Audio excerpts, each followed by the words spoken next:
ಎಲ್ಲರಿಗೂ ನಮಸ್ಕಾರ. ನನ್ನ ಹೆಸರು ಛಾಯಾ ಅಂತ. ಒಂದು ಕಾಲೇಜಲ್ಲಿ ಕೆಮಿಸ್ಟ್ರಿ ಪ್ರೊಫೆಸರಾಗಿ ವರ್ಕ್ ಮಾಡ್ತಾ ಇದ್ದೀನಿ. ನನ್ನ ಇಂಟೆನ್ಷನ್ ಏನು ಈ ಚಾನಲ್ನ ಸ್ಟಾರ್ಟ್ ಮಾಡೋದಕ್ಕೆ ಅಂದರೆ ಸಾಧ್ಯ ಆದಷ್ಟು ಕೆಮಿಸ್ಟ್ರಿ ರಿಲೇಟೆಡ್ ಟಾಪಿಕ್ನ ಸಿಂಪಲಾಗಿ ಕನ್ನಡದ ಹೇಳುವಂಥ ಪ್ರಯತ್ನ ಮಾಡ್ತಿದ್ದೀನಿ. ಕೆಮಿಸ್ಟ್ರಿ ಇಷ್ಟ ಇಲ್ದಿರೋರು ಕೆಮಿಸ್ಟ್ರಿ ಕಡೆಗೆ ಸೆಳೆಯುವಂಥ ಪ್ರಯತ್ನ ನಾನು ನನ್ನ ಚಾನಲ್ ಮುಖಾಂತರ ಮಾಡ್ತಾ ಇದ್ದೀನಿ. ಈಗ ನೀವೆಲ್ಲರೂ ಎಕ್ಸಾಮ್ಸ್ ಮುಗಿಸಿದ್ದೀರಾ. ಕಾಂಪಿಟೇಟಿವ್ ಎಕ್ಸಾಮ್ಸ್ಗೆ ಬ್ಯಾಂಕಿಂಗ್ ಆಗಿರ್ಬೋದು, KPSC ಆಗಿರ್ಬೋದು, UPSC ಆಗಿರ್ಬೋದು, ಅಥವಾ ಕೇಂದ್ರೀಯ ವಿದ್ಯಾಲಯ ಆಗಿರ್ಬೋದು, ಬ್ಯಾಂಕಿಂಗ್ ಆಗಿರ್ಬೋದು, ಈ ಥರ ಯಾವುದೇ ಒಂದು ಕಾಂಪಿಟೇಟಿವ್ ಎಕ್ಸಾಮ್ಗೆ ಹೋದರೆ ಜನರಲ್ ಆಪ್ಟಿಟ್ಯೂಡ್ ಟೆಸ್ಟ್ ಅಂತ ಇರುತ್ತೆ.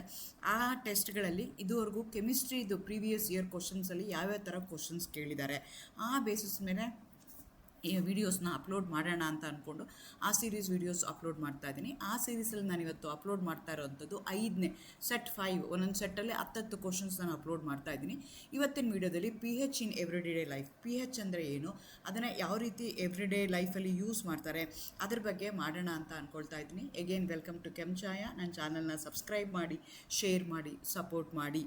ನೀವು ನನ್ನ ಚಾನಲ್ಗೆ ಹೋಗಿ ಸಬ್ಸ್ಕ್ರೈಬ್ ಮಾಡ್ಕೊಂಡ್ಮೇಲೆ ಪ್ಲೇ ಲಿಸ್ಟ್ಗೆ ಹೋಗಿ PYQS ಫಾರ್ ಕಾಂಪಿಟೇಟಿವ್ ಎಕ್ಸಾಮ್ಸ್ ಅಂತ ಒಂದು ಪ್ಲೇ ಲಿಸ್ಟ್ ಇದೆ. ಅದಕ್ಕೆ ಹೋದರೆ ಇದುವರೆಗೂ ನಾನು ಅಪ್ಲೋಡ್ ಮಾಡಿರೋ ಎಲ್ಲ ವೀಡಿಯೋಗಳು ನಿಮಗೆ ಒಂದೇ ಕಡೆಗೆ ಸಿಗ್ತಾ ಹೋಗುತ್ತೆ. ಆ ಸೀರೀಸಲ್ಲಿ ನಾವು ಇವತ್ತು set 5 with respect to PH upload ಮಾಡೋಣ ಅಂತ ಅಂದ್ಕೊಳ್ತಾ ಇದ್ದೀನಿ. ಸೈನ್ಸ್ ಹುಡುಗರಿಗಾದರೆ PH ಅಂದರೆ ಗೊತ್ತಿರುತ್ತೆ. If they are non science students ಅಂದರೆ PH ಅಂದರೆ ಏನೂ ಗೊತ್ತಿರಲ್ಲ. ಹಾಗಾಗಿ ಫಸ್ಟು ಫ್ಯೂ ಸ್ಲೈಡ್ಸಲ್ಲಿ PH ಅಂದರೆ ಏನು, ಅದನ್ನು ಯಾವ ರೀತಿ ಕೇಳ್ತಾರೆ, ಅದನ್ನು ಎಕ್ಸ್ಪ್ಲೈನ್ ಮಾಡೋಣ ಅಂದ್ಕೊಳ್ತಾ ಇದ್ದೀನಿ.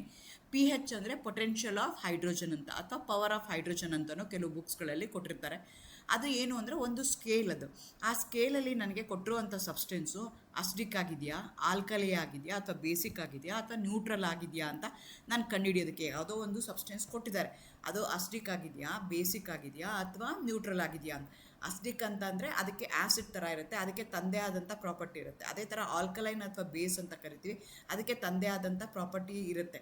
ಅದೇ ಥರ ನ್ಯೂಟ್ರಲ್ಗೆ ತಂದೆ ಆದಂಥ ಪ್ರಾಪರ್ಟೀಸ್ ಇರುತ್ತೆ. ಸೊ ಈ ಕೆಮಿಕಲ್ ರಿಯಾಕ್ಷನ್ಲಿ ಅಸಿಡಿಕ್ ಆದಾಗ ಒಂಥರ ಬಿಹೇವ್ ಮಾಡ್ತವೆ, ಬೇಸಿಕ್ ಆದಾಗ ಒಂಥರ ಬಿಹೇವ್ ಮಾಡ್ತವೆ, ನ್ಯೂಟ್ರಲ್ ಆದಾಗ ಒಂಥರ ಬಿಹೇವ್ ಮಾಡ್ತವೆ. ಹಾಗಾಗಿ ಕೊಟ್ಟಿರುವಂಥ ಸಬ್ಸ್ಟೆನ್ಸು ಅಸಿಡಿಕಾ, ಬೇಸಿಕಾ, ನ್ಯೂಟ್ರಲಾ ಅಂತ ನನಗೆ ಗೊತ್ತಾಗಬೇಕು ಅಂದರೆ ಅದರದ್ದು ನಾನು PHನ ಕಂಡುಹಿಡಬೇಕು. Based on the PH scale ಅಂತ ಹೇಳ್ತೀವಿ, which going to range from 0 to 14. 0 to 14 ಒಂದು ಸ್ಕೇಲ್ ಇರುತ್ತೆ. ಆ ಸ್ಕೇಲಲ್ಲಿ 0 to 6.9 ಇದ್ದರೆ ಅಸಿಡಿಕ್ ಅಂತ ಕರಿತೀವಿ. 7 ಎಕ್ಸಾಕ್ಟ್ಲಿ 7 ಇತ್ತು ಅಂತಂದರೆ ನ್ಯೂಟ್ರಲ್ ಅಂತ ಕರಿತೀವಿ. 7.1 to 14 ಇತ್ತು ಅಂತಂದರೆ ಅವಾಗ ಆಲ್ಕಲೈನ್ ಅಥವಾ ಬೇಸಿಕ್ ಅಂತ ಕರಿತೀವಿ. Based on that scale. So ನಿಮ್ಮ ಸಬ್ಸ್ಟೆನ್ಸ್ ಇದೆ, ಆ ಸ್ಕೇಲಲ್ಲಿ ಸ್ಟಾರ್ಟಿಂಗ್ ಫ್ರಮ್ 0 to 14 ಇದೆ. ಆ ಸ್ಕೇಲಲ್ಲಿ ಎಲ್ಲಿ ಅದು 15 ಆಗ್ತಾ ಇದೆ, ಆ ಬೇಸಿಸ್ ಮೇಲೆ ಅದು ಅಸಿಡಿಕಾ, ಬೇಸಿಕಾ, ನ್ಯೂಟ್ರಲ್ಲ ಅಂತ ನಾವು ಡಿಸೈಡ್ ಮಾಡ್ತೀವಿ. ಅಸಿಡಿಕ್ ಅಂದರೆ ಲೆಮನ್ ಜ್ಯೂಸ್ ಆಗಿರ್ಬೋದು, battery acid, that is concentrated sulphuric acid ಆಗಿರ್ಬೋದು. ಅದೇ ಪ್ಯೂರ್ ವಾಟರ್ ಏನಿದೆಯಲ್ಲ, ಪ್ಯೂರ್ ಡಿಸ್ಟಿಲ್ಡ್ ವಾಟರ್ ಆ 25 ಡಿಗ್ರಿ ಸೆಂಟಿಗ್ರೇಡ್ ಪರ್ಫೆಕ್ಟ್ಲಿ ನ್ಯೂಟ್ರಲ್ ಆಗಿರುತ್ತೆ. PH ಎಷ್ಟಿರುತ್ತೆ? 7 ಇರುತ್ತೆ. 7.1 to 14 ಇದ್ದರೆ ಬೇಸಿಕ್ ಅಥವಾ ಆಲ್ಕಲೈನ್ ಅಂತ ಕರಿತೀವಿ. ಅದು ಬ್ಲೀಚ್ ಆಗಿರ್ಬೋದು, ನೀವು ಮನೆಯಲ್ಲಿ ಬ್ಲೀಚಿಂಗ್ ಪೌಡರ್ ಥರ ಯೂಸ್ ಮಾಡ್ತೀವಲ್ಲ ಅದಾಗಿರ್ಬೋದು, ಸೋಪ್ ಆಗಿರ್ಬೋದು, ಬೇಕಿಂಗ್ ಸೋಡಾ ಆಗಿರ್ಬೋದು, ಇದೆಲ್ಲನೂ ಎಕ್ಸಾಂಪಲ್ಸ್ ಆಗಿರ್ತವೆ. ಸೊ ಆ್ಯಕ್ಚುಲಿ ಅಲ್ಲಿ ಏನು ಅಂದರೆ ಪವರ್ ಆಫ್ ಹೈಡ್ರೋಜನ್ ಅಂತ ಹೇಳ್ತಾ ಇದ್ದೀವಿ. ಎಲ್ಲ ಸಬ್ಸ್ಟೆನ್ಸರು ವಾಟರಲ್ಲಿ ಡಿಸಾಲ್ವ್ ಮಾಡಿರ್ತೀವಿ. ವಾಟರಲ್ಲಿ ಡಿಸಾಲ್ವ್ ಮಾಡಿದಾಗ it get split as H+ and OH-. H+ ion concentration ಜಾಸ್ತಿ ಆಯಿತು ಅಂದರೆ ಆ್ಯಸಿಡ್ ಕ್ಯಾರೆಕ್ಟರ್ ಜಾಸ್ತಿ ಆಗ್ತಾ ಇದೆ, ಆಸಿಡಿಟಿ ಜಾಸ್ತಿ ಆಗ್ತಿದೆ ಅಂತ. OH- ಅಯಾನ್ಸು ಜಾಸ್ತಿ ಆಗ್ತಿದೆ ಅಂತಂದರೆ ಆಲ್ಕಲಿಟಿ ಅಥವಾ ಬೇಸಿಕ್ ಕ್ಯಾರೆಕ್ಟರ್ ಇನ್ಕ್ರೀಸ್ ಆಗ್ತಾ ಇದೆ ಅಂತ. ಆದರೆ ಯಾವುದೋ ಒಂದು ಸಬ್ಸ್ಟೆನ್ಸ್ ಇದೆ, ಏನೋ ಒಂದು ರಿಯಾಕ್ಷನ್ ಮಾಡ್ತಾ ಇದ್ದೀರಾ, ಅದರಲ್ಲಿ ಹೆಚ್ಚು ಮತ್ತು OH- ಎರಡೂ ಈಕ್ವಲ್ ಆಗಿದ್ದರೆ ಆವಾಗ ಅದು ನ್ಯೂಟ್ರಲ್ ಆಗಿರುತ್ತೆ. ಹೆಚ್ಚು ಮತ್ತು OH ಯಾವುದು ಜಾಸ್ತಿ ಇದೆ, H+ ಏನಾದರೂ ಜಾಸ್ತಿ ಇದ್ದರೆ ಅಸಿಡಿಕ್ ಆಗುತ್ತೆ, OH- ಏನಾದರೂ ಜಾಸ್ತಿ ಇದ್ದರೆ ಅದನ್ನು ಬೇಸ್ ಅಂತ ನಾವು ಕನ್ಸಿಡರ್ ಮಾಡ್ತೀವಿ. ಅದಕ್ಕೆ ನಾವೇನಂತ ಕರಿತೀವಿ? PH ಸ್ಕೇಲ್ ಅಂತ ಕರಿತೀವಿ. ಸೊ ಪವರ್ ಆಫ್ 10 ಅಂತ ಕರಿತೀವಿ, ಅಥವಾ hidden mathematical rule, logarithmic scale. ಆದರೆ ಈ ಸ್ಕೇಲ್ ಏನಿದೆಯಲ್ಲ ಅದು ಲೀನಿಯರ್ ಸ್ಕೇಲ್ ಅಲ್ಲ. Like earthquake scale.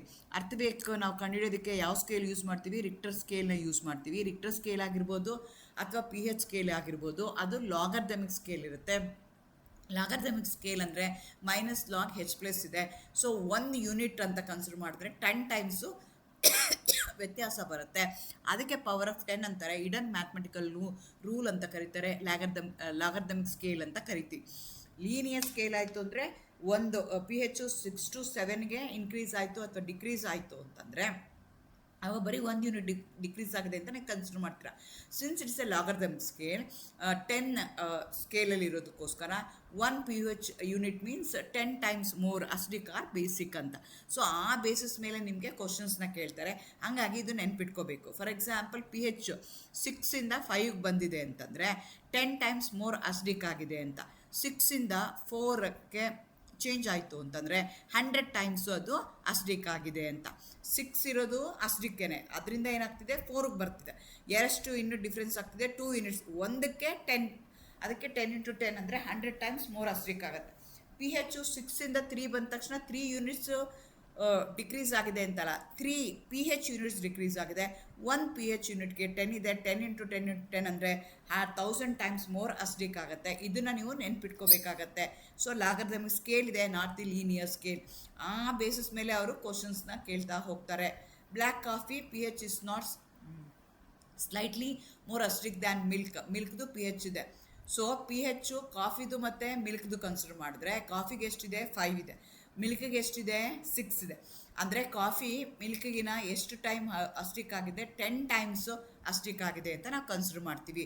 ಅದೇ ಥರ ವಿನಿಗರ್ pH ಎಷ್ಟಿದೆ 3 ಇದೆ ಕಂಪೇರ್ ಟು ದಟ್ ಆಫ್ ಮಿಲ್ಕ್ದು ಎಷ್ಟಿದೆ 6 ಇದೆ. ಸೊ ಎಷ್ಟು ಟೈಮು ವಿನಿಗರ್ ಸ್ಟ್ರಾಂಗ್ ಅಂದರೆ 1000 times more acidic than milk ಅಂತ ಇರುತ್ತೆ. ಸೊ ಆ ಬೇಸಿಸ್ ಮೇಲೆ ಅವರು ಕ್ವಶನ್ಸ್ನ ಕೇಳ್ತಾರೆ. ಎಗೇನ್ ಇನ್ನೊಂದು ಸೀಸಾ ರೂಲ್ ಅಂತ ಒಂದು ಗೊತ್ತಿರಬೇಕು, ವಾಟರ್ ಕಾನ್ಸ್ಟೆಂಟ್ ಮಲ್ಟಿಪ್ಲೈಯರ್. ಸೊ ನಾವು ಇನ್ನೊಂದು ವರ್ಡ್ನ ಯೂಸ್ ಮಾಡ್ತೀವಿ, ವಾಟರ್ ಹೈಡ್ರೇಷನ್ KW ಅಂತ ಕರಿತೀವಿ. ಅದು ಏನು ಅಂತಂದರೆ H+ ಮತ್ತು OH- ಅಯಾನು, ಆ ಎರಡು ಅಯಾನು = ವ್ಯಾಲ್ಯೂ ಎಷ್ಟಾಗುತ್ತೆ ಅಂದರೆ, ಅಥವಾ pH ಮತ್ತು POH ಎರಡು ಆ್ಯಡ್ ಮಾಡಿದ್ರೆ ಎಷ್ಟು ಬರುತ್ತೆ ಅಂದರೆ 14 ಬರುತ್ತೆ. There concentration should be multiplied together must always equal to the constant 10⁻⁻14. So pH POH ಎರಡು ಆ್ಯಡ್ ಮಾಡಿದ್ರೆ ನಿಮ್ಗೆ ಏನು ಬರಬೇಕು 14 ಬರಬೇಕು. ಆ ಬೇಸಿಸ್ ಮೇಲೂ ಪ್ರಾಬ್ಲಮ್ಸ್ನ ನಿಮಗೆ ಕೇಳ್ತಾರೆ, ಅದು ನಿಮಗೆ ಗೊತ್ತಿರಬೇಕು. ಅದು ಯಾವಾಗೂ pH ಮತ್ತು POH. pH ಅಂದ್ರೇನು -log H+, POH ಅಂದ್ರೇನು -log H+. ಸೊ ಆ ಎರಡೂ ನಿಮಗೆ ಎರಡು ಆ್ಯಡ್ ಮಾಡಿದಾಗ ಎಷ್ಟಕ್ಕೆ ಬರಬೇಕು 14 ಬರಬೇಕು. ಆ ಬೇಸಿಸ್ ಮೇಲೆ ಸುಮಾರು ಸಲ ಕ್ವಶನ್ಸ್ನ ಕೇಳ್ತಾರೆ. ಯಾಕೆ ಇದು ಇಂಪಾರ್ಟೆಂಟು, pH ಮೇಲೆ ಯಾಕೆ ಕೇಳ್ತಾರೆ? ನಾನು ಮುಂಚೆನೇ ಹೇಳಿದೆ, ಈ ಎಲ್ಲ ಕಾಂಪಿಟೇಟಿವ್ ಎಕ್ಸಾಮ್ಸ್ಗಳಿಗೆ ಆ್ಯಪ್ಟಿಟ್ಯೂಡ್ ಟೆಸ್ಟ್, ಪರ್ಟಿಕ್ಯುಲರ್ಲಿ ಸೈನ್ಸ್ ಇರ್ಬೋದು, ಅದರಲ್ಲೂ ಕೆಮಿಸ್ಟ್ರಿ ನೀವು ಕನ್ಸಿಡರ್ ಮಾಡಿಕೊಂಡ್ರೆ, ಸ್ಪೆಸಿಫಿಕ್ಕಾಗಿ ಕನ್ಸಿಡರ್ ಮಾಡಿದ್ರೆ ಅದು ನಮಗೆ ಡೇ ಟು ಡೇ ಲೈಫಲ್ಲಿ, ಎವ್ರಿಡೇ ಲೈಫಲ್ಲಿ ಆ ಥರದ್ದು ಕಾಣಿಸ್ಕೊಳ್ತಿರುತ್ತೆ, ಅದು ನಮಗೆಲ್ಲೋ ಬರ್ತಾ ಇರುತ್ತೆ. ಆ ಥರದ್ದೇ ಕ್ವಶನ್ ಕೇಳ್ತಾರೆ. ಹಾಗಾಗಿ ನಿಮಗೆ ಗೊತ್ತಿರಬೇಕು. ಸೊ ಎವ್ರಿಡೇ ಲೈಫಲ್ಲಿ ನಮ್ಗೆ ಎಲ್ಲೆಲ್ಲಿ ಕಾಣಿಸ್ಕೊಳ್ಳುತ್ತೆ ಅಂದರೆ, ನಮ್ಮ ಬಾಡಿ ಒಳಗಡೆ ಬೇಕಾದಷ್ಟು ಬಯಾಲಜಿಕಲ್ ಆ್ಯಕ್ಟಿವಿಟಿ ನಡೀತಾ ಇರುತ್ತೆ. ನಮಗೆ ಸ್ಟೊಮಕ್ ಆ್ಯಸಿಡ್ ಏನಿದೆಯಲ್ಲ, ನಮ್ಮ ಸ್ಟೊಮಕಲ್ಲಿ ಡೈಜೆಸ್ಟಿವ್ ಸಿಸ್ಟಮ್ಗೆ ಬೇಕಲ್ಲ, ಅದಕ್ಕೆ ಅಸಿಡಿಕ್ ಬೇಕು. ಹಂಗಾಗಿ ನಮ್ಮ ಸ್ಟೊಮಕ್ ಆ್ಯಸಿಡ್ ಅಂದರೆ ಏನು, ಡೈಲ್ಯೂಟ್ HCl ಏನಿದೆಯಲ್ಲ, pH 1.5 to 3.5 ಇರುತ್ತೆ. ಅಸಿಡಿಕ್ ಆದಾಗ ಏನಾಗುತ್ತೆ, ಒಂದು ಡಿಸಾಲ್ವ್ ಮಾಡುತ್ತೆ ಫುಡ್ನ, ಎರಡನೇದು ಬ್ಯಾಕ್ಟೀರಿಯಾ, ಅನ್ವಾಂಟೆಡ್ ಬ್ಯಾಕ್ಟೀರಿಯಾ ಯಾವ್ದಾದ್ರು ಇದ್ದರೆ ಅದನ್ನು ಕಿಲ್ ಮಾಡೋದಕ್ಕೆ ಯೂಸ್ ಮಾಡ್ತೀವಿ. ಅದೇ ಥರ ಹ್ಯೂಮನ್ ಬ್ಲಡ್ ಏನಿದೆಯಲ್ಲ, ಅದು 7.35 to 7.45 ಆ ವಿಂಡೋದಲ್ಲೇ ಇರಬೇಕು, ಅದು ಬೇಸಿಕ್ ಇರುತ್ತೆ. ಬಟ್ 7.35ಗಿನ್ನ ಜಾಸ್ತಿ ಆಯಿತು ಅಥವಾ 7.45ಗಿನ್ನ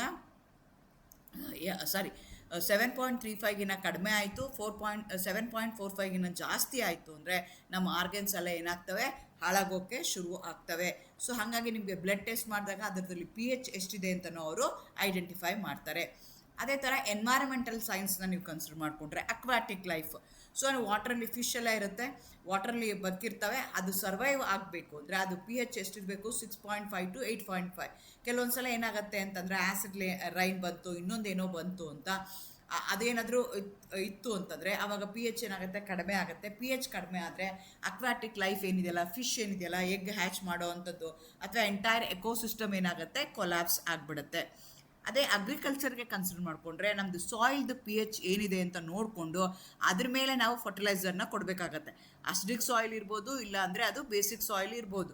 ಅಸಿಡಿಕ್ ಸಾಯಿಲ್ಸ್ ಏನಾದರೂ ಇತ್ತು ಅಂತಂದರೆ ಅದೇನು ಮಾಡುತ್ತೆ ಅಂದರೆ ವೈಟಲ್ ಮಿನರಲ್ಸ್ನೆಲ್ಲನೂ ಅಬ್ಸಾರ್ವ್ ಮಾಡ್ಕೊಳ್ಳೋದು ಕಷ್ಟ ಆಗುತ್ತೆ. Alkaline soil prevents plant from absorbing the iron. So ಆ ಥರ ನೋಡಿಕೊಂಡು ನೀವು ಕೊಡಬೇಕಾಗತ್ತೆ. ಅದೇ ಥರ ಡೊಮೆಸ್ಟಿಕ್ ಮೈಂಟೆನೆನ್ಸಲ್ಲೂ ನಾವು ಏನು ಮಾಡ್ತೀವಿ, ಇದನ್ನು ಯೂಸ್ ಮಾಡ್ತೀವಿ. ಪರ್ಟಿಕ್ಯುಲರ್ಲಿ ನಮ್ಮದೆಲ್ಲ ಏನು ಕಾಸ್ಮೆಟಿಕ್ಸ್ ನಾವು ಏನು ಯೂಸ್ ಮಾಡ್ತೀವಿ, ಸ್ಕಿನ್ ಕೇರ್ ಅಂತ ಏನು ಯೂಸ್ ಮಾಡ್ತೀವಿ, ಅದರಲ್ಲೆಲ್ಲ ಏನಾಗಿರುತ್ತೆ ಅಂತಂದರೆ ಆ್ಯಸಿಡ್ ಕಂಟೆಂಟ್ ಇರುತ್ತೆ. P H around 5.5. ಈಗ ಬೆವರು ಬರದೇ ಇರಲಿ ಅಂತ ಏನೋ ಒಂದು ಸ್ಪ್ರೇ ಮಾಡ್ಕೊಳ್ತೀರಾ. ಅದು ಯಾಕೆ ಅಂತಂದರೆ ಆಸ್ಟ್ರಿಕ್ ಕಂಡೀಷನ್ಸಲ್ಲಿ ನಿಮ್ಮ ಬ್ಯಾಕ್ಟೀರಿಯಾ ಗ್ರೋತ್ ಏನಾಗುತ್ತೆ, ಡಿಕ್ರೀಸ್ ಆಗುತ್ತೆ. ಹಾಗಾಗಿ ಏನು ಮಾಡ್ತೀವಿ, ಆ್ಯಸಿಡ್ ಮ್ಯಾಂಟಲ್ಗಳನ್ನ ಯೂಸ್ ಮಾಡ್ತಾರೆ to take off the bacteria. ಅದೇ ಥರ ಸೋಪಲ್ಲೆಲ್ಲ ನಿಮ್ಗೆ ಏನಾಗಿರುತ್ತೆ, ಆಲ್ಕಲಿನಿಟಿ ಜಾಸ್ತಿ ಇರುತ್ತೆ. ಯಾಕೆ ಅಂದರೆ ಡ್ರೈ ಸ್ಕಿನ್ ಆಯಿತು, ಅದು ಆಲ್ಕಲಿನಿಟಿ ಜಾಸ್ತಿ ಆಯಿತು ಅಂದರೆ ಡ್ರೈ ಸ್ಕಿನ್ ಆಗೋದು, ಆ್ಯಕ್ಮಿ ಬರೋದು ಅದೆಲ್ಲನೂ ಬರ್ತವೆ. ಎಗೇನ್ ನಾವು ಯೂಸ್ ಮಾಡೋವಂಥ ಕಾಸ್ಮೆಟಿಕ್ಸು, ಸೋಪ್ ಆಗಿರ್ಬೋದು, ಯಾವುದೇ ರೀತಿಯಾದಂಥ ಕ್ರೀಮ್ ಆಗಿರ್ಬೋದು, ಅದು ಅಸ್ಟಿಕ್ ಆದರೆ ಒಂಥರ ಬಿಹೇವ್ ಮಾಡುತ್ತೆ, ಬೇಸಿಕ್ ಆದರೆ ಒಂಥರ ಬಿಹೇವ್ ಮಾಡುತ್ತೆ. ಅದೇ ಥರ ನಾವು ಏನೋ ಮನೆಯಲ್ಲಿ ಕ್ಲೀನ್ ಮಾಡ್ತಾ ಇದ್ದೀವಿ ಅಂತ ಇಟ್ಕೊಂಡು, ಬಾತ್ರೂಮಲ್ಲಿ ಏನಾಗುತ್ತೆ, ಕೆಲವೊಂದು ಸಲ ತುಂಬ ಕ್ಯಾಲ್ಶಿಯಂ ಡೆಪಾಸಿಟ್, ನಮ್ಮದು ಟ್ಯಾಪ್ ವಾಟರ್ ಯೂಸ್ ಮಾಡ್ತಾ ಇರೋದು ಇಲ್ಲಿ ಜಾಸ್ತಿ ಹಾರ್ಡ್ ವಾಟರ್ ಇದೆ, ಅದರಲ್ಲಿ ಕ್ಯಾಲ್ಶಿಯಂ ಕಂಟೆಂಟ್ ಜಾಸ್ತಿ ಇದ್ದರೆ ಕ್ಯಾಲ್ಶಿಯಂ ಡೆಪಾಸಿಟ್ಸ್ ಆಗುತ್ತೆ. ಅದು ನೋಡೋಕ್ಕೆ ನಿಮಗೆ ತುಂಬ ಡರ್ಟಿ ಕಾಣಿಸ್ತಿರುತ್ತೆ. ಅದನ್ನು ತೆಗಿಬೇಕು ಅಂದರೆ ಅದಕ್ಕೆ ವಿನಿಗರ್, ವೆರಿ ಡೈಲ್ಯೂಟ್ ಆ್ಯಸಿಡ್, ಅದನ್ನು ಯೂಸ್ ಮಾಡ್ತೀವಿ. ಅದೇ ಥರ ಗ್ರೀಸಿ ಆಯಿಲ್ಸ್ ಏನಾದರೂ ಇತ್ತು, ಅವೆಲ್ಲ ಅಸಿಡಿಕ್ ಆಗಿರುತ್ತೆ, ಅದನ್ನು ಸ್ಟ್ರಾಂಗ್ ಬೇಸಿಂದ ನಾವು ರಿಮೂವ್ ಮಾಡ್ತೀವಿ. ಈ ರೀತಿಯಾಗಿ ಪಿ ಹೆಚ್ನ ನಾವು ಡೇ ಟು ಡೇ ಲೈಫಲ್ಲಿ ಇಂಪಾರ್ಟೆಂಟ್ ಆಗುತ್ತೆ. ಹಾಗಾಗಿ ಈ ಕ್ವಶನ್, ಆ ಥರದ್ದು ಕ್ವಶನ್ಸ್ನ ಅವರು ಕೇಳ್ತಾ ಹೋಗ್ತಾರೆ. What happens to P H value of a fresh milk when it changes into a curd ಅಂತ ಕೇಳ್ತಾ ಇದ್ದಾರೆ. ಸೊ ನಾನು ಮುಂಚೆನೇ ಹೇಳಿದೆ, ನಂತರ ಪಿ ಎಚ್ ಸ್ಕೇಲ್ ಅಂತಿರುತ್ತೆ, ಅದರಲ್ಲಿ 0 to 7 ಇದ್ದರೆ ಅದನ್ನು ಅಸಿಡಿಕ್ ಅಂತ ಕರಿತೀವಿ. ಎಕ್ಸಾಕ್ಟ್ಲಿ 7 ಇದ್ದರೆ ನ್ಯೂಟ್ರಲ್ ಅಂತ ಕರಿತೀವಿ. 7 to 14 ಇದ್ದರೆ ಅದನ್ನು ಏನಂತ ಕರಿತೀವಿ ನಾವು, ಆಲ್ಕಲಿ ಅಥವಾ ಬೇಸಿಕ್ ಅಂತ ಕರಿತೀವಿ. ಈಗ ಏನಾಗ್ತಾ ಇದೆ, ಫ್ರೆಶ್ ಮಿಲ್ಕ್ ಇದೆ, ಅದಕ್ಕೆ ಕರ್ಡ್ ಹಾಕಿದಾಗ, ಫ್ರೆಶ್ ಮಿಲ್ಕ್ ಇದ್ದಾಗ ಏನಾಗ್ತೀವಿ, ಹೆಪ್ ಹಾಕಿದಾಗ ಅದು ಕರ್ಡ್ ಆಗಿ ಮೊಸರಾಗಿ ಕನ್ವರ್ಟ್ ಆಗುತ್ತೆ. ಆವಾಗ ಪಿ ಎಚ್ ಇನ್ಕ್ರೀಸ್ ಆಗುತ್ತಾ, ಡಿಕ್ರೀಸ್ ಆಗುತ್ತಾ, ರಿಮೈನ್ ಸೇಮ್ ಆಗುತ್ತಾ, ಕಂಪ್ಲೀಟ್ಲಿ ನ್ಯೂಟ್ರಲೈಸ್ ಆಗಿ 7 ಆಗುತ್ತಾ ಅಂತ ಕೇಳ್ತಾ ಇದ್ದಾರೆ. ಆನ್ಸರ್ ಏನು ಅಂದರೆ ಪಿ ಹೆಚ್ ವ್ಯಾಲ್ಯೂ ಡಿಕ್ರೀಸ್ ಆಗುತ್ತೆ. ನಾನು ಮುಂಚೆನೇ ಹೇಳ್ದಂಗೆ ಈ ಥರ ನೋಡಿ, ಇಲ್ಲಿ ಸ್ಕೇಲ್ ಇದೆ, ಈ ಸ್ಕೇಲ್ಗೆ ನಾವೇನಂತ ಕರಿತೀವಿ, ಪಿ ಎಚ್ ಸ್ಕೇಲ್ ಅಂತ ಕರಿತೀವಿ. 0 to 14 ಇದೆ, ಲೆಸ್ ದ್ಯಾನ್ 7 ಇದ್ದರೆ ಅಸ್ಟಿಕ್ ಅಂತ ಹೇಳ್ತೀವಿ, ಮೋರ್ ದ್ಯಾನ್ 7 ಇದ್ದರೆ ಆಲ್ಕಲೈನ್ ಅಂತ ಕರಿತೀವಿ, ಎಕ್ಸಾಕ್ಟ್ಲಿ 7 ಇದ್ದರೆ ನ್ಯೂಟ್ರಲ್ ಅಂತ ಕರಿತೀವಿ. ನೀವು ಮಿಲ್ಕ್ನ ತೊಗೊಂಡ್ರೆ ಅದರದ್ದು ಪಿ ಎಚ್ ಎಷ್ಟಿರುತ್ತೆ, 6 ಇರುತ್ತೆ. ಅದೇ ಕರ್ಡ್ನ ತೊಗೊಂಡ್ರೆ it is in between 5 and 4 ಇರುತ್ತೆ. ಸೊ ಹಾಗಾಗಿ ಏನಾಯಿತು, ಅಲ್ಲಿ ವ್ಯಾಲ್ಯೂ ಡಿಕ್ರೀಸ್ ಆಗುತ್ತೆ. ಆ್ಯಕ್ಚುಲಿ ಈ ಬ್ಯಾಕ್ಟೀರಿಯಾ ಏನು ಮಾಡುತ್ತೆ, ಲ್ಯಾಕ್ಟೋಸ್, ನಿಮ್ಮ ಮಿಲ್ಕಲ್ಲಿ ಏನಾಗಿರುತ್ತೆ, ಲ್ಯಾಕ್ಟೋಸ್ ಇರುತ್ತೆ, ವಿಚ್ ಇಸ್ ಎ ಕಾರ್ಬೋಹೈಡ್ರೇಟ್, ಅದನ್ನು ಏನು ಮಾಡುತ್ತೆ, ಲ್ಯಾಕ್ಟಿಕ್ ಆ್ಯಸಿಡ್ ಆಗಿ ಕನ್ವರ್ಟ್ ಮಾಡುತ್ತೆ. ಸೊ ಹಾಗಾಗಿ ಏನಾಗುತ್ತೆ, P H acid H+ quantity ಜಾಸ್ತಿ ಆದಂಗೆ ಆ್ಯಸಿಡ್ ಕ್ವಾಂಟಿಟಿ ಜಾಸ್ತಿ ಆಗುತ್ತೆ. ಹಾಗಾಗಿ ಏನಾಗುತ್ತೆ, ಪಿ ಹೆಚ್ಚು ಡಿಕ್ರೀಸ್ ಆಗುತ್ತೆ. ಸೊ ಹಾಗಾಗಿ answer is P H value decreases. What will be the final pH of a solution prepared by mixing equal volumes of a strong acid with a pH 2 and a strong base solution with a pH 12? KPSC ಎಕ್ಸಾಮಲ್ಲಿ ಒಂದ್ಸಲ ಕೇಳಿದ್ದಾರೆ. P H is equal to 7, P H is equal to 4, P H is equal to 10, P H is equal to 14. ಇಲ್ಲಿ P H is equal to 7 ಆಗುತ್ತೆ. Actually ಇದೇನಾಗ್ತಾ ಇದೆ ಅಂದರೆ neutralization reaction, ಆ್ಯಸಿಡ್ಗೆ base react ಆಗಿ ಸಾಲ್ಟ್ ಆ್ಯಂಡ್ ವಾಟರ್ನ ಕೊಡುತ್ತೆ. ಈ ರಿಯಾಕ್ಷನ್ಗೆ ನಾವೇನಂತ ಕರಿತೀವಿ, ನ್ಯೂಟ್ರಲೈಸೇಷನ್ ರಿಯಾಕ್ಷನ್ ಅಂತ ಕರಿತೀವಿ. ಪಿ ಎಚ್ ಅವರೇ ಕೊಟ್ಟಿದ್ದಾರೆ 2 ಅಂತ, ಸ್ಟ್ರಾಂಗ್ ಆ್ಯಸಿಡ್ದು. ಬೇಸ್ದು ಪಿ ಎಚ್ ಎಷ್ಟು ಕೊಟ್ಟಿದ್ದಾರೆ, 12 ಇದ್ದಾರೆ. ನಿಮಗೆ ಗೊತ್ತಿದೆ, ಬೇಸ್ ಅಂದರೆ ಅದೇನಾಗಿರುತ್ತೆ, POH ಆಗಿರುತ್ತೆ. ಪಿ ಹೆಚ್ ಮತ್ತು POH ಎರಡು ಆ್ಯಡ್ ಮಾಡಿದ್ರೆ ಎಷ್ಟು ಅಂತ ಹೇಳಿದೆ, 14 ಅಂತ ಹೇಳಿದೆ. 14ಅಲ್ಲಿ 12ನ ಸಬ್ಟ್ರಾಕ್ಟ್ ಮಾಡಿದ್ರೆ ಏನಾಗುತ್ತೆ, 2 ಆಗುತ್ತೆ. ಅಂದರೆ P H of N acid and P H of A base ಎರಡೂ ಏನಾಗ್ತಾ ಇದೆ, ಎಕ್ಸಾಕ್ಟ್ಲಿ ಸೇಮ್ 0.01 ಮೋಲಾರ್ ಇದೆ. ಎರಡೂ ಏನು ಮಾಡ್ತಾ ಇದ್ದಾರೆ, ಈಕ್ವಲ್ ಮೋಲಾರಲ್ಲಿ ಮಿಕ್ಸ್ ಮಾಡ್ತಾ ಇದ್ದಾರೆ. ಹಾಗಾಗಿ ಏನಾಗುತ್ತೆ, ಕಂಪ್ಲೀಟ್ಲಾಗಿ ಅದು ಡಿಸೋಸಿಯೇಟ್ ಆಗುತ್ತೆ, ಕಂಪ್ಲೀಟಾಗಿ ಅಯನೈಸೇಷನ್ ಆಗುತ್ತೆ, ಕಂಪ್ಲೀಟಾಗಿ acid will going to react the same amount of acid with the same volume of acid. They are going to combine with the same concentration, with the same volume of a base. They are going to combine together to form a salt and water. Exactly same number of H+ ions, same number of OH- ions irutte. Hangagi pH enagutte, exactly 7 irutte. In an agricultural science, why slaked lime ಅಥವಾ calcium carbonate ಅಂತ ಕರಿತೀವಿ, ಅಥವಾ ಸುಣ್ಣ ಅಂತ ಕರಿತೀವಿ, that is added by the farmers to the agriculture soil. ಕೆಲವೊಂದು ಸಲ ನಾನು ಮುಂಚೆನೇ ಹೇಳ್ದಂಗೆ ಪಿ ಹೆಚ್ನ ಮೇಂಟೈನ್ ಮಾಡೋದಕ್ಕೋಸ್ಕರ ಇದನ್ನು ಆ್ಯಡ್ ಮಾಡ್ತಾರೆ. ಕ್ಯಾಲ್ಶಿಯಂ ಕಾರ್ಬೋನೇಟ್ ಆಗಿರ್ಬೋದು, ಕ್ಯಾಲ್ಶಿಯಂ ಹೈಡ್ರಾಕ್ಸೈಡ್ ಆಗಿರ್ಬೋದು, ಎರಡು ಆಲ್ಕೈಲ್ ಇನ್ ನೇಚರ್. ಅದು ಆಲ್ಕೈಲ್ ಇದೆ, ಬೇಸಿಕ್ ಆಗಿದೆ ಅಂತಂದರೆ ನಿಮ್ಮ ಸಾಯಿಲ್ ಏನಾಗಿರುತ್ತೆ, ಅಸಿಡಿಕ್ ಆಗಿರುತ್ತೆ, ಅದಕ್ಕೆ ಅದನ್ನು ಆ್ಯಡ್ ಮಾಡ್ತಾರೆ.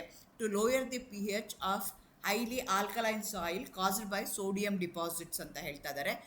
to rise the pH of highly acidic soil to neutralize the aluminum toxicity ಅಂತ ಹೇಳ್ತಾ ಇದ್ದಾರೆ. To act as a primary source of nitrogen phosphorus nutrient ಅಂತ ಹೇಳ್ತಾ ಇದ್ದಾರೆ. Permanently lock moisture into sandy soils during the dry season. CND ಏನಿದೆಯಲ್ಲ ಅದು ಏನಾಗಿದೆ, it is not related to pH at all. ನಿಮಗೆ ಕ್ಯಾಲ್ಶಿಯಂ ಹೈಡ್ರಾಕ್ಸೈಡ್ ಆಗಿರ್ಬೋದು, calcium carbonate ಆಗಿರ್ಬೋದು, ಅಲ್ಲಿ ನೈಟ್ರೋಜನ್ ಫಾಸ್ಫರಸ್ ಸೋರ್ಸಸ್ಸೇ ಇಲ್ಲ. ಅದಕ್ಕೆ ಅದೇನಾಗುತ್ತೆ, ಆನ್ಸರು ತಪ್ಪಾಗುತ್ತೆ. ಸೊ ಉಳಿದಿರೋ ಅಂಥ ಆನ್ಸರ್ ಯಾವುದಾಗಿದೆ, ಎ ಆಗಬೇಕು, ಇಲ್ಲ ಅಂತಂದರೆ ನನಗೆ ಬಿ ಆಗಬೇಕು. ಸೊ ಲೋಯರ್ ದಿ pH, ನಾನು ಮುಂಚೆನೇ ಹೇಳ್ದಂಗೆ ಇದನ್ನು ಆ್ಯಡ್ ಮಾಡ್ತಾ ಇದ್ದಾರೆ ಅಂದರೆ ಇದು ಬೇಸಿಕ್ ಆಗಿದೆ. ಸೊ ನಿಮ್ಮ ಕಾಂಪೌಂಡಲ್ಲಿ ಅಸಿಡಿಕ್ ಏನಾದರೂ ಇರ್ಬೋದು, ಅದಕ್ಕೋಸ್ಕರನೇ ಅದು ಆ್ಯಡ್ ಮಾಡ್ತಾ ಇದ್ದಾರೆ ಅಂತ ನೀವು ತಿಳ್ಕೊಬೇಕು. Highly acidic soil, low pH ಇರುವಂಥದ್ದು, dissolve the toxic aluminium ions with stunt plant root ಬೆಳೆದೇ ಇರೋ ಥರ ಅದು ಕುಂಠಿತ ಆಗೋಂಗೆ ಈ ಅಲ್ಯೂಮಿನಿಯಂ ಅಯಾನ್ಸ್ ಏನಾದರೂ ಇತ್ತು ಅಂದರೆ, ಡಿಸಾಲ್ವ್ ಆಯಿತು ಅಂತಂದರೆ ಅದು ಆಗುತ್ತೆ. ಬೈ ಆ್ಯಡಿಂಗ್ ಆಲ್ಕೈನ್ ಕಾಂಪೌಂಡ್ಸ್ ಲೈಕ್ ಸ್ಲೇಕ್ ಲೈಮ್ ಆಗಿರ್ಬೋದು, ಕ್ಯಾಲ್ಶಿಯಂ ಕಾರ್ಬೊನೇಟ್ ಆಗಿರ್ಬೋದು, ಅಲ್ಲೇನಾಗುತ್ತೆ ಅಂದರೆ H+ ಅಯಾನ್ ಕಾನ್ಸಂಟ್ರೇಷನ್ನ ಇನ್ಕ್ರೀಸ್ ಮಾಡ್ತೀರಾ, thereby rising the pH. ಹಂಗಾಗಿ second answer is the correct answer. But ಇದೇನು ಇಮ್ಯಾಜಿನ್ ಮಾಡ್ಕೊಳ್ಳಿ, ಉಲ್ಟಾ ಮಾಡ್ಕೊಳ್ಳಿ. ಈಗ ಆಲ್ಕಲೈನ್ ಸಾಯಿಲ್ಸ್ ಇದು ನಿಮ್ಮ ಸಾಯಿಲ್ ಏನಾದರೂ ಆಲ್ಕಲೈನ್ ಆಗಿತ್ತು ಅಂತ ತಿಳ್ಕೊಂಡು ಅದಕ್ಕೆ ಇದನ್ನು ಆ್ಯಡ್ ಮಾಡಿದ್ರೆ ಏನಾಗುತ್ತೆ ಅಂದರೆ, alkaline soil requireds acidifying agents like elemental sulphur ಅಥವಾ ಜಿಪ್ಸಮ್, CaSO4 ಅಂತ ಕರಿತೀವಿ. ಅಲ್ಲೂ ಕ್ಯಾಲ್ಶಿಯಮೇ ಯೂಸ್ ಮಾಡ್ತೀವಿ, ಇಲ್ಲಿ ಕ್ಯಾಲ್ಶಿಯಂ ಕಾರ್ಬೊನೇಟ್ ಯೂಸ್ ಮಾಡ್ತೀವಿ, ಅಲ್ಲಿ ಕ್ಯಾಲ್ಶಿಯಂ ಸಲ್ಫೇಟ್ ಯೂಸ್ ಮಾಡ್ತೀವಿ. ಆ ರೀತಿಯಾಗಿ ಹಂಗಾಗಿ answer B is the correct answer. ಇನ್ನೊಂದು ಈ ಥರದ್ದು ಕೊಡ್ತಾರೆ, ಈ ಥರದ್ದು ಕೊಟ್ಟಾಗ ಸ್ವಲ್ಪ ಟೈಮ್ ಜಾಸ್ತಿ ತೊಗೊಳುತ್ತೆ ಕಂಪೇರ್ ಟು ಅದಕ್ಕೆ ಕಂಪೇರ್ ಮಾಡಿದ್ರೆ ಇದಕ್ಕೆ ಜಾಸ್ತಿ ನಿಮಗೆ ಟೈಮ್ ಬೇಕಾಗತ್ತೆ. Match the common fluid and A substance with at least 2 standard physiological chemical pH value range ಅಂತ ಕೊಟ್ಟಿದ್ದಾರೆ. ಕರೆಕ್ಟ್ ದಿ ಮ್ಯಾಚಿಂಗ್ ಕೋಡ್ ಅಂತ ಕೇಳ್ತಾರೆ. ಹ್ಯೂಮನ್ ಬ್ಲಡ್ದು pH ಎಷ್ಟಾಗುತ್ತೆ, ಯೂರಿನ್ದು ಎಷ್ಟು pH ಆಗುತ್ತೆ, ವಿನಿಗಾರು ಮತ್ತು ಸ್ಟೊಮಕ್ ಆ್ಯಸಿಡ್ದು ಎಷ್ಟಾಗುತ್ತೆ ಅದನ್ನು ನೋಡಿಕೊಂಡು ನೀವು ಬರೀಬೇಕಾಗತ್ತೆ. ಹ್ಯೂಮನ್ ಬ್ಲಡ್ ನಾನು ಮುಂಚೆನೇ ಹೇಳ್ದಂಗೆ ಎಬೋವ್ 7 ಇರುತ್ತೆ, 7 to 8 ಇರುತ್ತೆ, 7.35 to 7.45 ಸ್ಲೈಟ್ಲಿ ಬೇಸಿಕ್ ಅಂತ ಹೇಳ್ತೀವಿ. ಹ್ಯೂಮನ್ ಯೂರಿನ್ ಇದೆಯಲ್ಲ ಅದು ವೇರಿ ಆಗುತ್ತೆ ಫ್ರಮ್ ಪರ್ಸನ್ ಟು ಪರ್ಸನ್, ಅವ್ರದ್ದು ಬ್ಯಾಕ್ಗ್ರೌಂಡ್, ಅವ್ರು ತಿನ್ನೋ ಊಟ, ಅದ್ರ ಮೇಲೆ ಡಯಟು ಅದ್ರ ಮೇಲೆ ಡಿಪೆಂಡ್ ಆಗುತ್ತೆ. 5.5 to 7.5 ಇರುತ್ತೆ. ವಿನಿಗರ್ ಅಂದರೆ ಅಸಿಡಿಕ್ ಇನ್ ನೇಚರ್ 2.4 to 3.4 ಇದೆ. ನಮ್ಮ ಸ್ಟೊಮಕ್ ಗ್ಯಾಸ್ಟ್ರಿಕ್ ಜ್ಯೂಸ್ ಏನಿದೆಯಲ್ಲ ಅದು ಕಾನ್ಸಂಟ್ರೇಟೆಡ್ HCl ಅದು 1 to 2.2 ತನಕನೂ ಇರ್ಬೋದು. To activate the digestive enzyme ಇದೆ. ಸೊ ಹಾಗಾಗಿ ನನಗೆ ಆನ್ಸರ್ ಏನಾಗುತ್ತೆ ಅಂದರೆ A will be the answer. ಎಗೆ ಅವ್ರು ಏನು ಕೊಟ್ಟಿದ್ದಾರೆ, ಎಗೆ 2 ಅಂತ ಹೇಳ್ತಾ ಇದ್ದಾರೆ, ಬಿಗೆ 3 ಅಂತ ಹೇಳ್ತಾ ಇದ್ದಾರೆ, ಸಿಗೆ 4 ಅಂತ ಹೇಳ್ತಾ ಇದ್ದಾರೆ, ಡಿಗೆ 1 ಅಂತ ಹೇಳ್ತಾ ಇದ್ದಾರೆ. ಹಂಗಾಗಿ ಈ ಥರ ಇದ್ದಾಗ ನೀವೇನು ಮಾಡಬೇಕಾಗತ್ತೆ, ಯಾಕಂದರೆ 4 ಆಪ್ಷನ್ನು ನೀವು ನೋಡಬೇಕಾಗತ್ತೆ. ಹಾಗಾಗಿ ಇದು ಟೈಮ್ ಕನ್ಸ್ಯೂಮಿಂಗ್ ಆಗುತ್ತೆ. ಬಟ್ ಕೇರ್ಫುಲ್ಲಾಗಿ ನೀವು ಹಾಕ್ಕೊಂಡು ಅದನ್ನು ಚೆಕ್ ಮಾಡಬೇಕಾಗತ್ತೆ. If the hydronium ion concentration HO3+ of an industrial waste water sample is measured exactly 1 into 10⁻⁻4 mole per liter, what is the corresponding hydroxide ion concentration OH- of this solution at standard 25 degree centigrade ಅಂತ ಕೇಳ್ತಾ ಇದ್ದಾರೆ. So 4 answer ಕೊಟ್ಟಿದ್ದಾರೆ. 1 ಎಲ್ಲಕ್ಕೂ 10⁻⁴, -4, 10⁻⁻7, 10⁻10, 10⁻14 ಅಂತ ಕೇಳ್ತಾ ಇದ್ದಾರೆ. ಇಲ್ಲಿ ನೋಡ್ಕೋಬೇಕು ನೀವು, ಹೈಡ್ರೋನಿಯಂ ಅಯಾನ್ದು ಕಾನ್ಸಂಟ್ರೇಷನು 1 into 10⁻⁻4 ಅಂತ ಕೊಟ್ಟಿದ್ದಾರೆ. ನಾನು ಮುಂಚೆನೇ ಹೇಳಿದೆ, ಒಂದು ಫಾರ್ಮುಲಾ ಹಾಕ್ಕೊಳ್ತೀವಿ ನಾವು, KW is concentration of H+ into concentration of OH- which is equal to 1 into 10⁻⁻14 ಅಂತ ಹೇಳಿದೆ. ಅದನ್ನು ಫಾರ್ಮುಲಾ ಹಾಕ್ಕೊಂಡು ನೀವು ಕ್ಯಾಲ್ಕುಲೇಟ್ ಮಾಡಬೇಕಾಗತ್ತೆ. ಸೊ ಹಾಗಾಗಿ ಅವ್ರು ಏನು ಮಾಡ್ತಾ ಇದ್ದಾರೆ, HO3+ ಅಯಾನ್ದು ನೀವು ಕ್ಯಾಲ್ಕುಲೇಟ್ ಕೊಟ್ಟಿದ್ದಾರೆ. ಸೊ ನೀವೇನು ಮಾಡಬೇಕಾಗತ್ತೆ, OH- ಕ್ಯಾಲ್ಕುಲೇಟ್ ಮಾಡಬೇಕಾಗತ್ತೆ.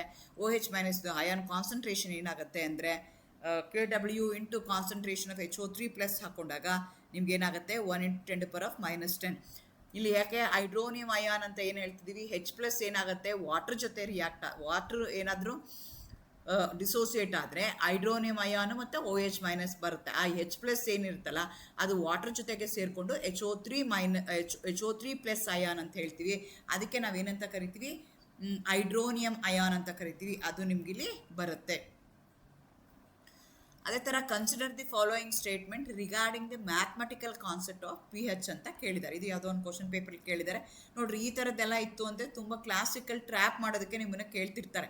ನೀವು ಸ್ವಲ್ಪ ಪೇಷನ್ಸ್ ಆಗಿ, ಬಿಕಾಸ್ ನಾವು ಎಕ್ಸಾಮ್ ಅಂದರೆ ಆಂಗ್ಸೈಟಿ ಇರುತ್ತೆ, ನಾವು ಓದಿದ್ರೂ ಗೊತ್ತಿದ್ರೂ ಅದನ್ನು ನಾವು ಸಾಲ್ವ್ ಮಾಡೋದ್ರಲ್ಲಿ ಮಿಸ್ಟೇಕ್ ಮಾಡ್ಕೊಂಡ್ಬಿಡ್ತೀವಿ. ಕೇರ್ಫುಲ್ಲಾಗಿ ನಾವು ನೋಡ್ಕೋಬೇಕಾಗತ್ತೆ.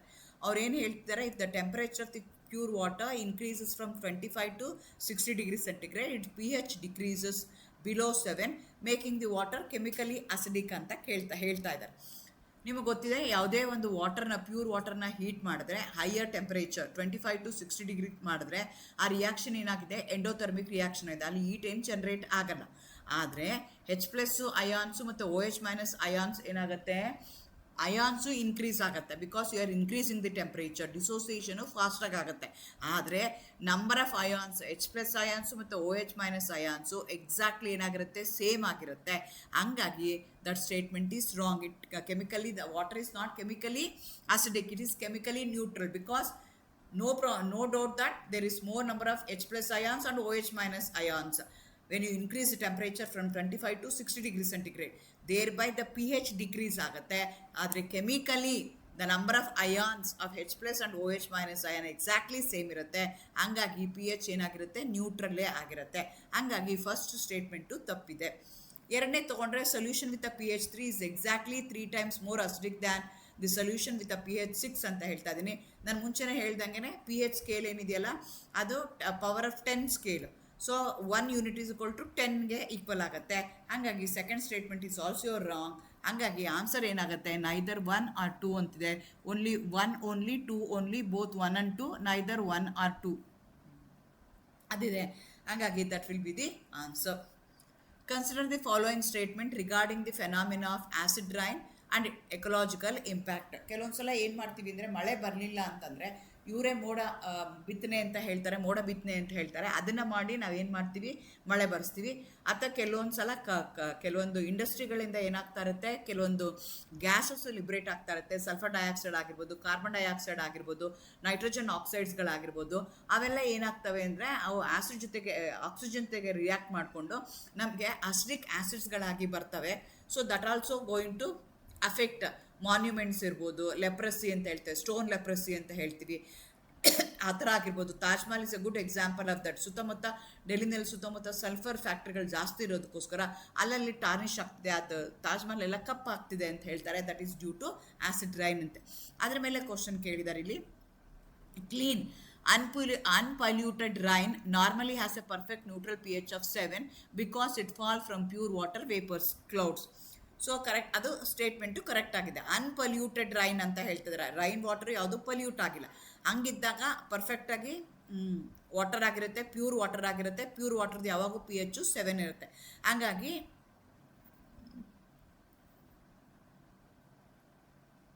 ಅದು ಕರೆಕ್ಟ್ ಅಂತ ನಾವು ಕನ್ಸಿಡರ್ ಮಾಡ್ಕೋಬೋದು. The rainwater is defined as an acid rain when its pH falls below 5.6. Statement 1 is false. Normal unpolluted rain is not neutral 7. As the rain falls to the atmosphere, it naturally dissolves carbon dioxide gas, forming a weak acid called as carbonic acid. Therefore, the pH of the rainwater ಏನಾಗಿರುತ್ತೆ, low ಆಗಿರುತ್ತೆ. So ಹಾಗಾಗಿ second answer is the correct. ನಾನೇ ತಪ್ಪು ತಿಳ್ಕೊಂಡಿದ್ದೆ.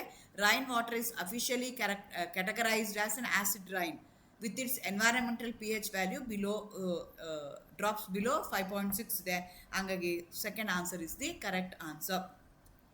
Why do the dental doctors advise rinsing the mouth thoroughly after eating sweet, jaggery fruits to prevent the tooth decay? ಇದನ್ನೆಲ್ಲ ನಿಮಗೆ dentist ಹತ್ರ ಹೋದ್ರೆ ಅವ್ರು ಹೇಳ್ತಿರ್ತಾರೆ. Sugar acts as a direct basic catalyst that chemically dissolves the calcium in enamel. Bacteria and the mouth degrade sugar, producing organic acid that lower the mouth pH below 5.5, triggering the enamel demineralization.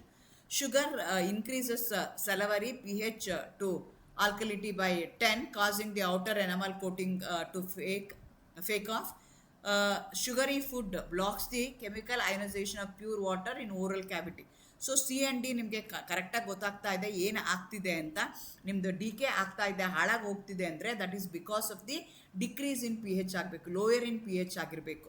ಹಂಗಾಗಿ outer protective layer of the human teeth is made up of calcium hydroxy apatite ಅಂತ ಹೇಳ್ತೀವಿ, calcium phosphate ಅದು, which is hardest substance in the body. ನಮ್ಮ ಇಡೀ body ಒಳಗಡೆ hard ಆಗಿರೋವಂಥ substance ಅದು protective layer of the human teeth ಆಗಿರುತ್ತೆ. However, it is highly susceptible to acid. Since it is basic in nature, acid ಜೊತೆಗೆ react ಆಗುತ್ತೆ. When bacteria breaks down the leftover sugar, they produce the lactic and other organic acids. When the oral cavity of the pH falls below 5.5, the enamel begins to lose minerals and break down. So ಹಾಗಾಗಿ answer ಏನಾಗ್ತಾ ಇದೆ, B ಇದೆ. Bacteria in the mouth degrade sugar and it get converted that into organic acid like lactic acid and other acids that going to lower the pH and that going to triggering the enamel demineralization. When a person is stung by honeybee or applying a mild domestic base like baking soda paste provides a relief. ಅದೇ ಥರ the wasp sting is traditionally treated with a vinegar. What is the chemical explanation justifies this difference? ಒಂದು ಹನಿ ಬೀ ಕಚ್ಚಿದಾಗ ಏನು ಮಾಡ್ತಾ ಇದ್ದೀವಿ ನಾವು, ಬೇಸ್ನ use ಮಾಡ್ತಾ ಇದ್ವಿ. ಅದೇ ಏನು ಮಾಡ್ತಾ ಇದ್ದೀವಿ, ವ್ಯಾಪ್ಸ್ ಸ್ಟ್ರಿಂಗ್ ಆದಾಗ ವಿನಿಗರ್ನ ಹಾಕ್ತಾ ಇದ್ದೀವಿ. ಯಾಕೆ ಅಂತ ಕೇಳ್ತಾ ಇದ್ದಾರೆ. As the answer is very no. One is acid ಇದೆ, ಇನ್ನೊಂದು ಬೇಸ್ ಇದೆ. ಸೊ ನಮಗೆ ಇದು ಕ್ಲಾಸಿಕ್ ಆ್ಯಸಿಡ್ ಬೇಸ್. ಆ್ಯಸಿಡ್ ಥರ ಇತ್ತು, ಅದು ಕಚ್ಚಿರುವಂಥದ್ದು ಆ್ಯಸಿಡ್ನ ಪ್ರೊಡ್ಯೂಸ್ ಮಾಡ್ತಾ ಇದೆ ಅಂದರೆ ಬೇಸ್ನ ಹಾಕಿ ಅದನ್ನು ಸಬ್ಸೈಡ್ ಮಾಡ್ಕೊಳ್ತೀವಿ. ಅದೇನಾದರೂ ಬೇಸಿಕ್ ಆಗಿತ್ತು ಅಂದರೆ ಆ್ಯಸಿಡ್ ಹಾಕಿ ಅದನ್ನು ಸಬ್ಸೈಡ್ ಮಾಡ್ತೀವಿ. This involves classic acid base neutralization. Honeybee venom contains formic acid, methanoic acid along with other acidic proteins. ಹಾಗಾಗಿ ಬೇಸಿಕ್ ಕಾಂಪೌಂಡು ಬೇಕಿಂಗ್ ಸೋಡಾನ ಆ್ಯಡ್ ಮಾಡ್ತೀವಿ. Mild base chemically neutralizes it. Wasp stings ಏನಿದೆಯಲ್ಲ typically alkaline ಆಗಿದೆ. ಹಂಗಾಗಿ ಅದಕ್ಕೆ mild kitchen acid ವಿನಿಗರ್ನ ನಾವು ಅಥವಾ lemon ಜ್ಯೂಸ್ನ ನಾವು ಹಾಕ್ಕೊಂಡು ಅದನ್ನು ನಾವು ನ್ಯೂಟ್ರಲೈಸ್ ಮಾಡ್ತೀವಿ. So the answer is both B and wasp stings release identical neutral salt that require the dual crystallization solvent. ಅದು ತಪ್ಪಾಗುತ್ತೆ, ಯಾಕೆಂದರೆ ಒಂದು ಅಸಿಡಿಕ್ ಒಂದು ಬೇಸಿಕ್ ಅಂತ ಅವರೇ ಹೇಳಿದ್ದಾರೆ. A bee sting is chemically acidic, require the base to neutralize it, where the wasp string is chemically alkaline, requiring the mild acid to neutralize it. ಅದು correct answer. Baking soda act as an oxidizing agent that destroys the physical nature of the basic venom proteins. ಅದು ತಪ್ಪಾಗುತ್ತೆ. Vinegar rises the pH ಅನ್ನೋದನ್ನು ತಪ್ಪಾಗುತ್ತೆ. So ಇಲ್ಲಿ acid base reaction ಆಗಿರೋದಕ್ಕೋಸ್ಕರ ಯಾವ ಥರ ವೆನಿಮ್ನ produce ಮಾಡ್ತಾ ಇದೆ ಆ ಬೇಸ್ ಮೇಲೆ ನೀವು ಬೇರೆ ಬೇರೆ ಐದರ್ ಆ್ಯಸಿಡ್ ಅಥವಾ ಬೇಸ್ನ ನೀವು ಯೂಸ್ ಮಾಡ್ತೀರಾ in order to neutralize. If you have any questions, you can comment below. Thank you for watching. Subscribe, share, comment. All the best. Thank you. Good luck.